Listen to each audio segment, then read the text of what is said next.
how is hell organized? It's a bureaucracy. You know, you're in communist Russia and somebody like bangs on your door and they tell you to get out and they have a gun, you know, before you and they're threatening you. Mm-hmm. Why are you leaving? Because I'm afraid I'll die. Yeah, because you first and foremost... I'm afraid I'll lose something.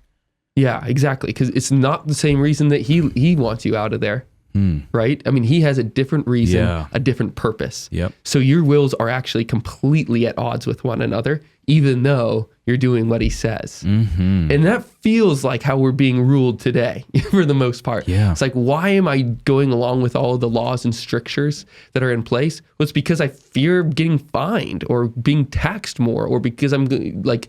being put in jail or a holding cell or something like that, you know, we're going to get a ticket, you know, like those are the things, but those are not the real reasons why I should be doing something, or why we should, how our social order should cohere together. Right? Absolutely. And this is why virtue is not merely about behavior. I have to come to love the good, not just do the good. And so if a law is just, then I should not only obey it, but I should want to obey it. Yeah, exactly. I mean, St. Thomas in his treatise on the law says that every law should be framed, you know, I mean, he really lived in a world where there were far fewer laws than us. And so there could be, the laws that did exist could be framed, right? Whereas it would be an inexhaustible list for us and probably inexcusably.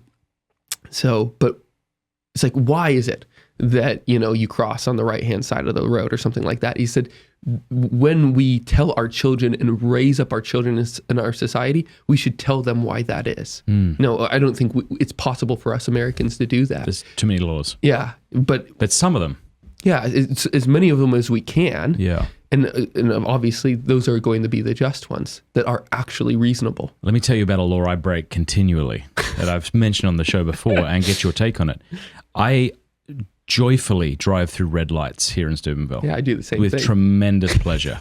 And my pleasure is enhanced if someone is parked across the street from me and sees me run the red light.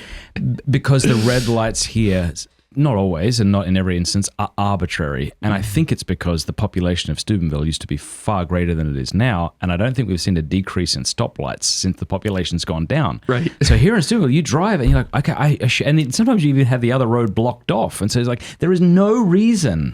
I can see that there's no cars anywhere. Why would I sit here for 5 minutes? Now, I suppose if everybody took that approach, then we might have chaos. And I think that, was that Kant or whose idea? I don't even think we would have chaos, though, because we would come to a stoplight and we'd treat it like or we'd come to a traffic light and we'd treat it like a stop sign. Yeah, exactly. That's how I feel. Yeah. Now, there are sometimes I'll come to a busy street and I'm like, well, obviously I stop and I wait because it's possible that someone could come flying over the corner here. Totally. But if I come to this dead-end little road, I joyfully break that law. Am I right to joyfully break it? I would think so on two occasions. The first and foremost is to train us what laws are for. Yeah. You know, because we could just get into that sheeple mentality where I'm just going to do it because somebody told me to do it. Mm-hmm. And obedience is patient, absolutely, no doubt about it. But if we have patiently tried the reasons and found none, then there should be some sort of rehabituation that we go through. And obviously there has to be considerations about what are the repercussions, like getting that ticket. Can I afford it? Something like that, you know, that are like proper to any prudential consideration.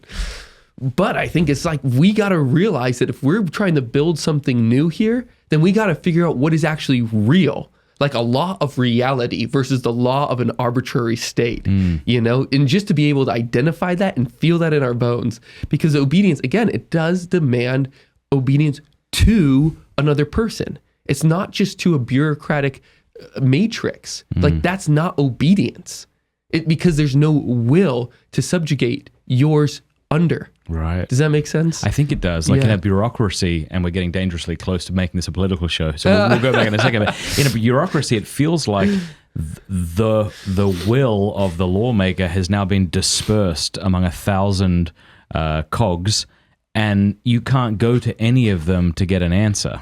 Maybe I'm putting that wrong. But I just don't think there is a will. There's no will. There is no will. Like there's no individual who's willing it. I mean, we've all been on the phone with Comcast or Verizon or AT&T or something like that. Whereas like the person that we're talking to has no power to change anything.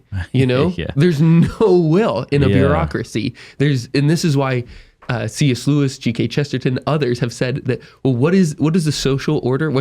How is hell organized? It's a bureaucracy. Hey, thanks for watching that clip. Would you like this beautiful, very high quality, definitely not made in China, not that there's anything wrong with that, Pints with Aquinas beer stein for free, sent to your door?